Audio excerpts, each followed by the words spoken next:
all learn, share, and grow together. So no matter where we are from, being a student can be this is just as similar. Somebody in, Selma can be the same experience as somebody in Birmingham, as somebody in Milwaukee, as somebody in San Francisco. So being a student is a student.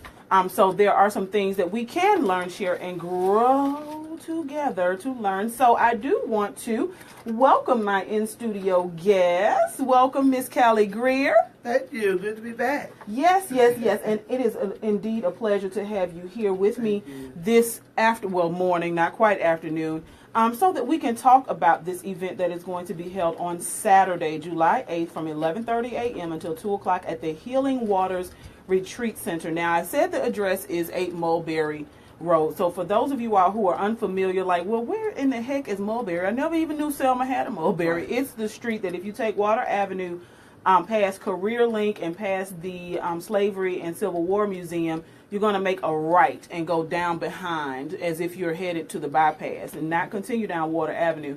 But it used to be the old New Orleans restaurant. Right. And it's right, yes. And it sits right on the shores of the Alabama River. So an awesome, awesome place. Oh my God, the space is just beautiful. But welcome, Miss Greer. Thank you. And guest, what's your name, sweetie? Tasia, welcome so much to not only the show, but welcome to Selma. Yeah. So, Ms. Greer, tell us about this community listening session that is going to be held from 11:30 until 2 on Saturday. What can people expect to experience, or what's going to be required of us as attendees? Well, for what I want to share with you what I understand it's going to be. The Southern Poverty Law Center is going to come and do this listening session about the school system in Selma and Dallas County.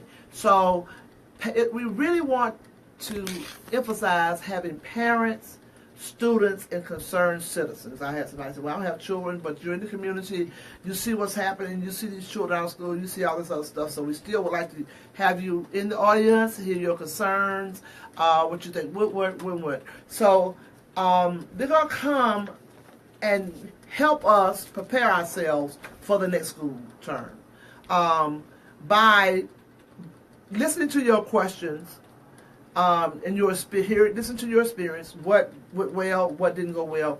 If your child was suspended, what was the reason why suspension, and so on and so forth. Our children, the zero tolerance policy we have in the state of Alabama, and we're focusing on Selma and Dallas County. For me, it's a personal citizen. My grandson went to school here last school term. The crime and punishment does not match.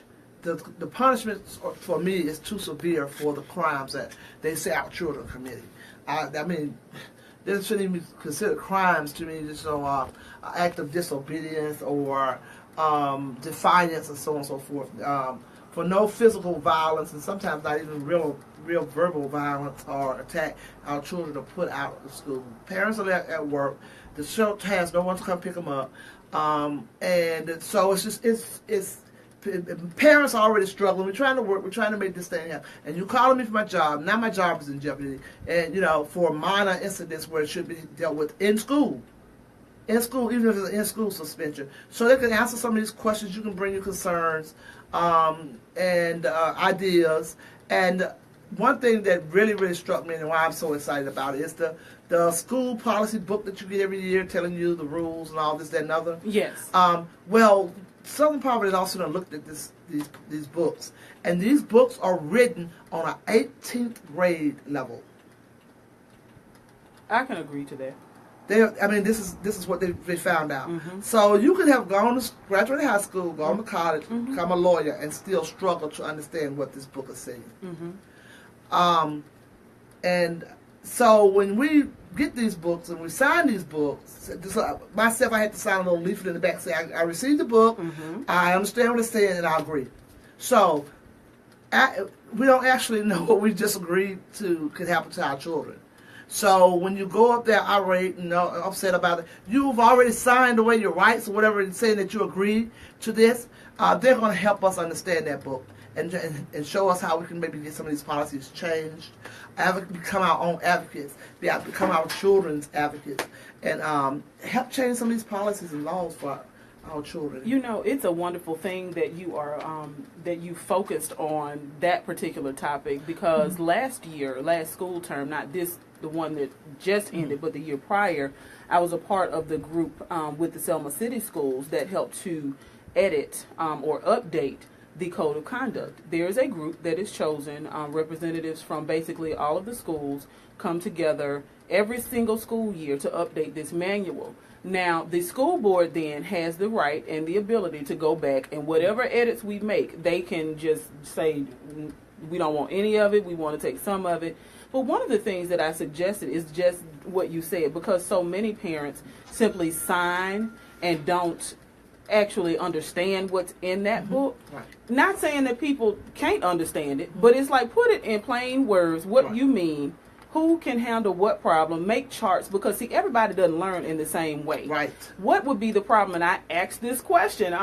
There are a couple of people who can attest to me sitting in this room, and I asked the question, well, would it be possible for the district to host a gathering at every school, maybe during the first PTO meeting, to go through the manual before we actually are signing off on it, just because you want to make sure that parents have any questions answered and are able to move forward in a way where they can agree.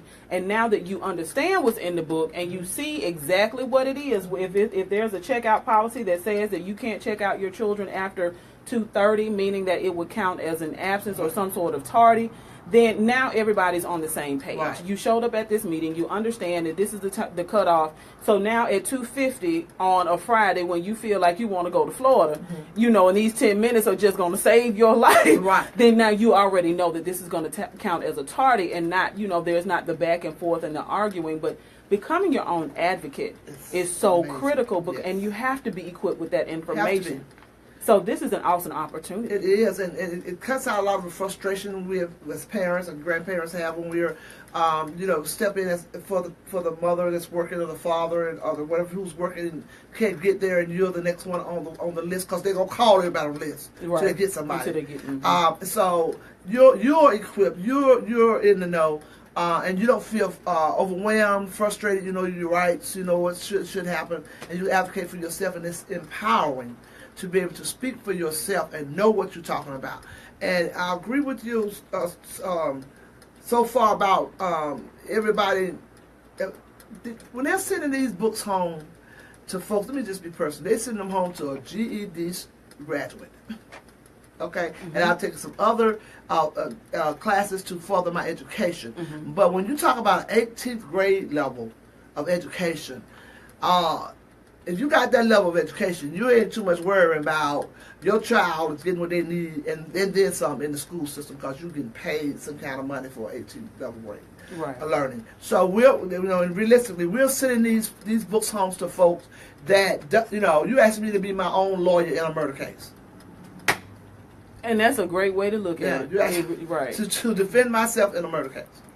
That is it's not realistic. It puts a hindrance though on how well our children are able to achieve what it is that we'd like to see them achieve, as well as even the interaction with parents and the schools the school district, and being able to feel welcomed into the school building and be an actual working part of their child's education. So this is great. Now, I do have a question. Now, I was hoping that a representative from the Southern Poverty Law Center was going to be able to call in, but the vocabulary of school, because I know when I was in New York, a part of what I was doing was parent education, and we would break down all the acronyms and the words that sometimes educators forget, like everybody's not in your world. You know, I mean, if you're a mortician, there are certain terms that all morticians know, but then if you say it to somebody in the general public, they're like, the who, what now? You know, so it's important for those words and those acronyms to be broken down. Is that something that the SPLC plans to do? Or and see, that's what this session is for. Okay. You can bring that to the table. Okay. And I'm sure it's something they would do, and we'd probably be glad to do. And then it could be a little booklet that we could make and pass out. You know, that's the next thing. And I hope you plan to be there. So we can bring these ideas and questions to the table, because like I told them when I said I come, I can only speak what I know. Right. And from my experiences as a grandparent, as a mother of children that have gone to school in the state of Alabama, So I can only speak to that. But see, these kind of questions and these kind of suggestions is what we're looking for at the listening session. It's going to actually be a listening session. We didn't come in. This is not going to be a training. This is going to be a listening session where you can voice your opinions. Now, and do so decently and in order. Yeah, not decently right. in We're order. not gonna argue. No, we're not going because it's going to be your own opinion. You'll have a right to that. Right. So, but we're not. This is not a bashing of the school system or the teachers. We want to be actually be able to get on a level of understanding where we can actually work with the schools and work with the teachers and be supportive of each other so we can help our children better. So don't get in your head that we're trying to bash the principal, bash the teachers, or anything like that. We want to try to get a better understanding of why this is happening, how this is going on, what we can do to tour it, and kind of eliminate some of these harsh punishment our children are getting for these mediocre type of incidents. And so so come on with those kind of questions and ideas. We need them, and then don't think parents and students. Please, students, come because you live these experiences. That we're doing this. We're gonna carry. No, this is gonna be your baby. This is gonna be your work. We're going to help you with your ideas, help you with the understanding of the language of the policy books, the code of conduct books. But this is to help you start building a base so you can advocate for yourself. We can help each other in these endeavors for our children. So it's not going to be this is our thing. It's Southern Poverty Law Center or Selma Center thing. No, this is our thing. Selma Dallas County thing. This is our thing to help our children to do better in our city. And that's a wonderful thing because we have to begin to understand, and I just actually mentioned that as I was doing the news, that we all have to begin to learn how to work together, regardless of how we feel about one another, politically, socially, spiritually, whatever. Race, color, class, creed should not divide us and prevent us from moving forward and growing forward. This is a process. Everything is a process, and what better city to get it right than the city of Selma, because when we get it right here in Selma, the world will start to get it right. We have changed the world before, y'all. I keep saying it. We're going to change it again, including with this event, because we often lose sight of the connection between business and economics and education. Because one of the first things that businesses look at when we're talking about the fact that many people say we need new industry in our community. Absolutely. You are absolutely right. We need new business. We need new industry. We need small businesses to open because small business is the backbone to American economics. We need those things to happen, but we have to educate our population. We can't bring a company here that requires people to have bachelor's degrees, when our population is not, able to supply that. No. We can't bring a manufacturer here that requires people to have a certain level of training if we're not willing to engage in that training process. So education is critical. And right now, Selma is in a prime position to become a world-renowned school district just simply because we are at a place where Selma City and Dallas County can begin to collaborate and do some things together. We're at a pivotal moment in the fact that we're choosing another superintendent soon, hopefully soon.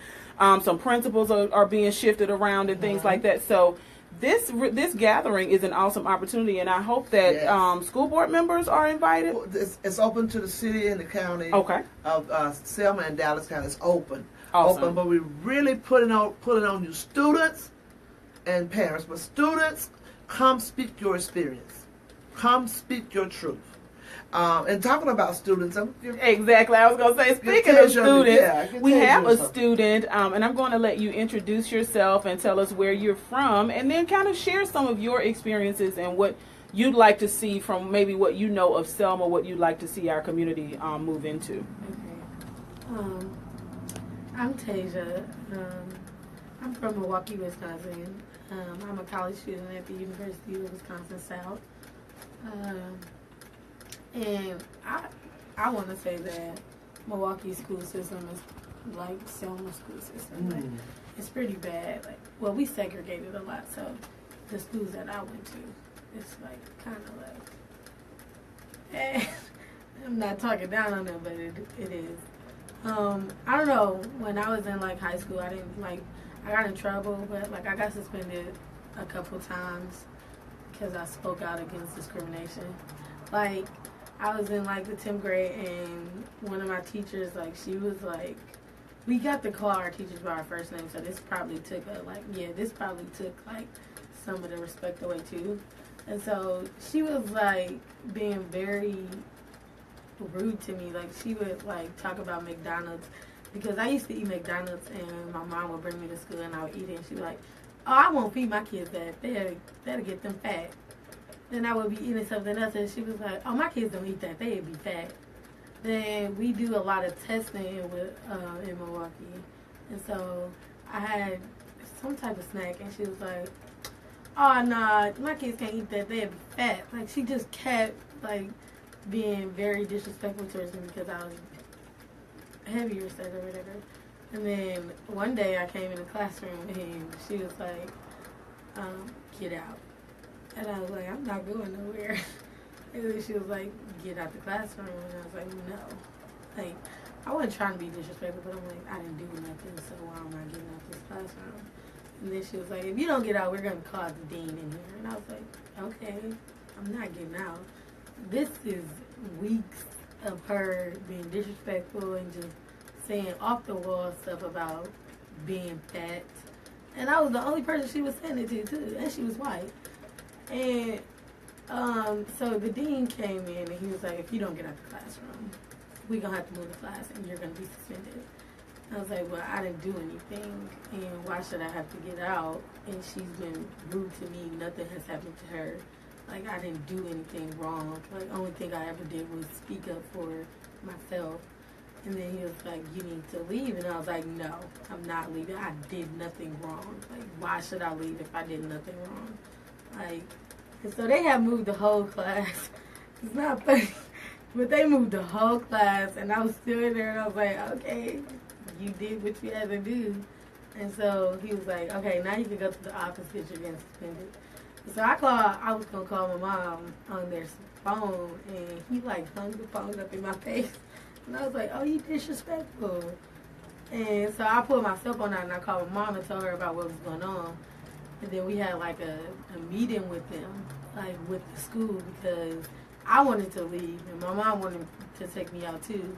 But then the head of the school was like vouching for me, and she was like, no, we don't want you to leave. Like, we're sorry that this happened. We didn't want the discrimination to happen. It shouldn't have never went this far, because they suspended me and told me I couldn't come back to school until my mom came up to the school. So I was out of school for a whole week because I didn't want to leave this classroom. And she was basically like, if you take her out, like, we're losing somebody, because I was like one of the top people at my school. It was 5 of us. I was one of those 5. I was bringing the money, so if I left, they're missing out on money. And my test scores was off the wall, and she was just like, no, like, don't leave, you're just so smart, and this and that. And then I had another incident, like, a couple months later, where we had this art teacher, and she was like really rude to all of the black students, and nobody said anything about it. So I said something about it because nobody else wanted to say nothing about it. And we were putting our art away, and I was the last person left, and she like, I don't remember what she said, but it was really disrespectful. And I was like, I don't like how you talk to the black students here. Everybody's standing behind your back, but I'm going to tell you to your face, it's rude, it's disrespectful. Why are you discriminating against us? And she had went to the principal and told the principal that I called her racist. And so I got suspended, couldn't come back to school until my mom came up there. And then my mom came up there, we was in the meeting, and she was like, so what did you say? And then I told her what I told the teacher, and she was like, well, she didn't call you racist. And if you weren't discriminating, why did she get suspended? Like, why did she get suspended? And I was like, exactly. And then she was like, well, let's just start over. They all want to start over when we had these meetings. And I was just like, no, this is crazy. Like, I got suspended for speaking out against something that we should already have. Like, I got suspended because I said, why are you discriminating against me? Like, and, like, that became a problem. So I never really got in trouble for being, like, rude, like, fighting. No, it was always because you were taking a stand. You were basically being your own advocate. Exactly.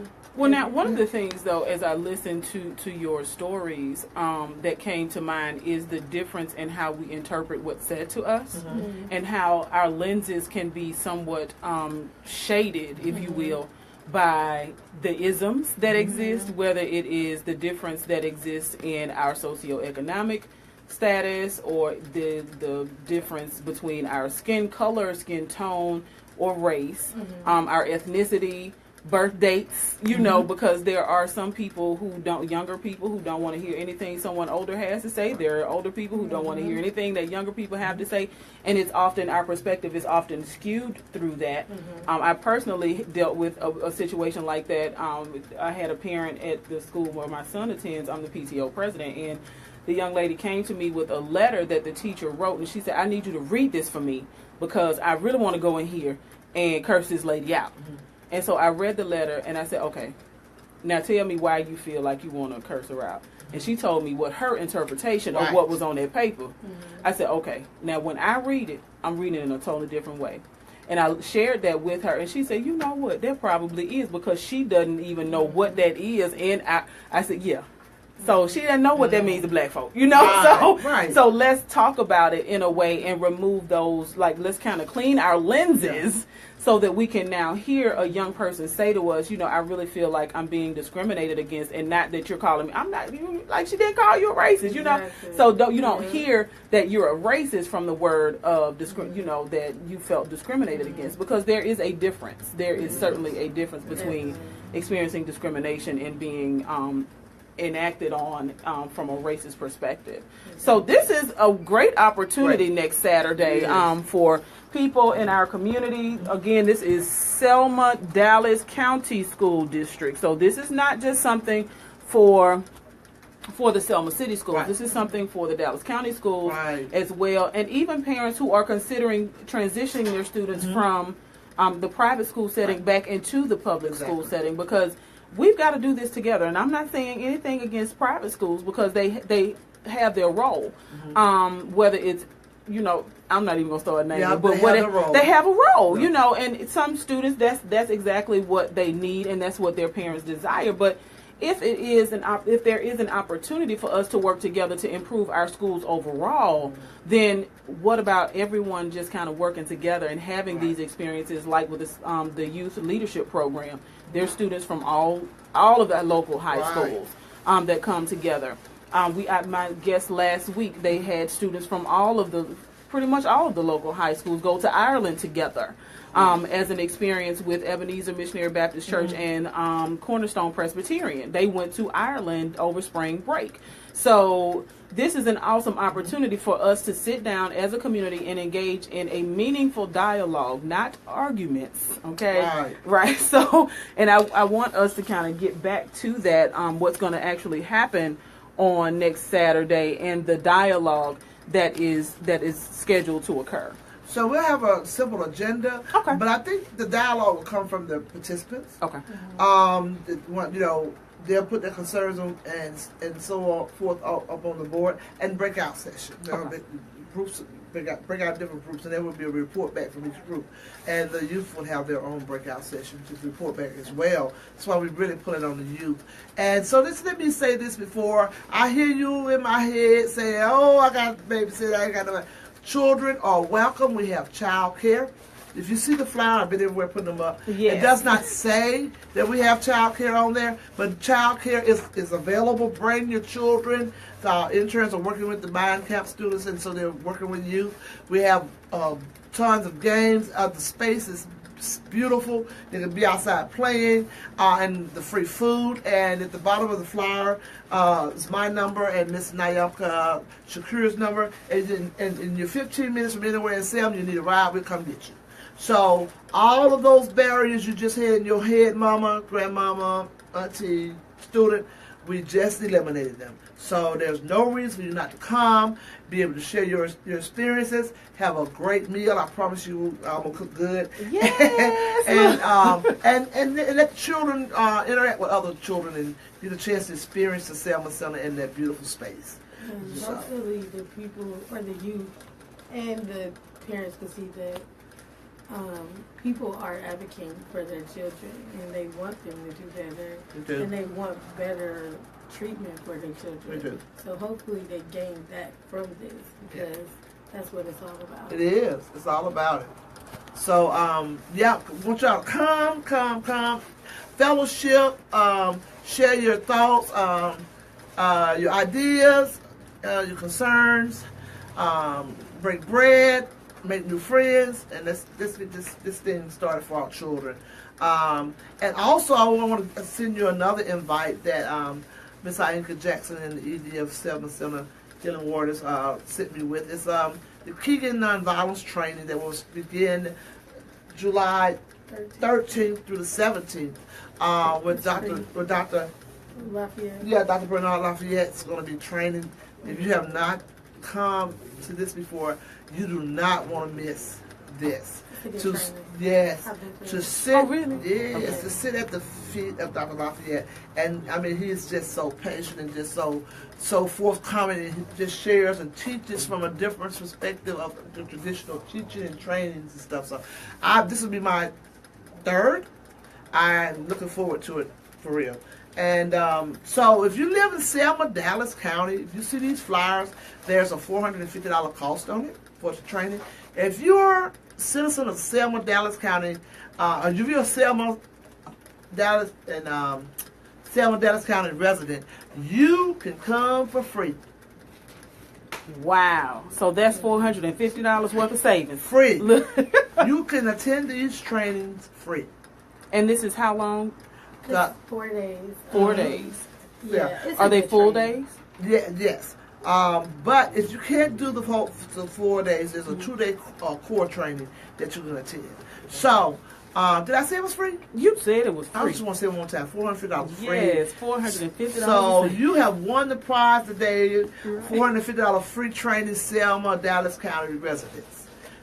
Great opportunity. And that again Yes. kicks off July 13th through the 17th. 13th through 17th. July 13th through 17th, Dr. Bernard Lafayette will be in town in the historic city of Selma, Alabama. Yes. Not a foreign ground to him, because No. he was here many years ago and has continued to pour into our community for decades now. But he will be here July 13th through the 17th. for Kenyan nonviolent training. Yes. So if you have not been through it, we do invite you to participate. If you are a resident of Selma, Dallas County, your tuition is free.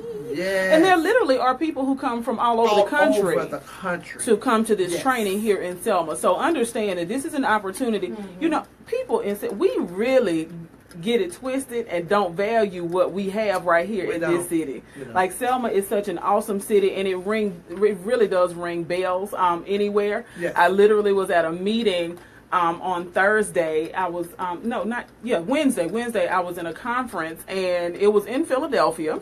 And a gentleman sat next to me, and we started talking about some things. And he said, "Now, where are you from?" I said, "Selma." He said, "Never heard of it." But he was being sarcastic Right. because he knows exactly. He said, "Oh my God, really? Like, you're from Selma?" And that continues as you travel. It continues to be what happens is that we actually experience that people see the value of Selma, you know, and it's really important that we are able to embrace ourselves and love on ourselves. Yes. We have so we- much to offer. Absolutely. We have lots and lots to offer, including starting on Saturday. So Saturday, July 8th, from 11:30 until 2 o'clock in the afternoon at the Healing Waters Retreat Center. Yes.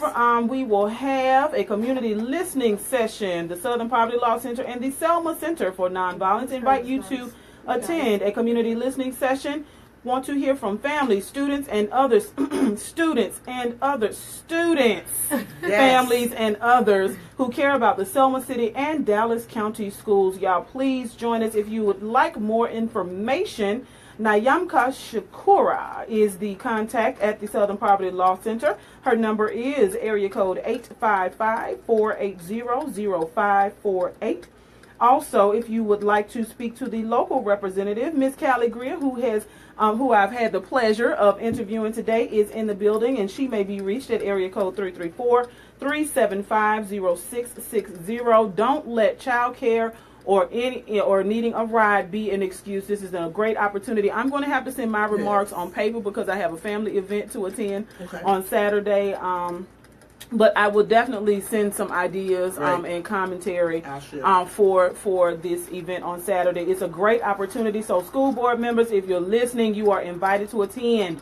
Please be in the building just to listen. Again, this is not a bashing session. No. This is an idea. This is more like a think tank. Right. We want to know what's on your mind and how we can make Selma City and Dallas County schools better for all of our children, because the more we work together, the better our community will be. So it has been indeed a pleasure. I have enjoyed my 2 hours with you. Growing Forward does broadcast live each and every Friday from 10 a.m. until 12 noon right here on WBFZ.